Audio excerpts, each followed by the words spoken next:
మదిమీర్జాపురము, నూజివేడి మండలము, ఏలూరు జిల్లా. మా మనవరాలికి గర్భిణీ డెలివరీ అయిన కాడ నుంచి 8వ నెల వచ్చిన కాడ నుంచి పిడిసి వస్తే అక్కడ ఎక్కడ చూపించేవాళ్ళం, ఎమ్మటే తగ్గిపోయేది, మళ్ళీ వచ్చేది. జ్వరం వచ్చేపాటికి మళ్ళీ పిడిసి వచ్చేసేది. చిన్నారి హాస్పిటల్ విజయవాడలో చూపిస్తున్నాం పిల్లని. చూపిస్తుంటే ఆయన అన్నారు, అమ్మ తలగడ ఒకసారి స్కానింగ్ తీపిద్దాము, తలలో ఏమన్నా ఉందేమో అన్నారు. తలగడ స్కానింగ్ తీశారు.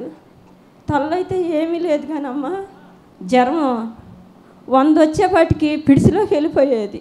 మేము విశాఖ పాస్టర్ గారిది ఆరాధన స్థానంలో వచ్చేది.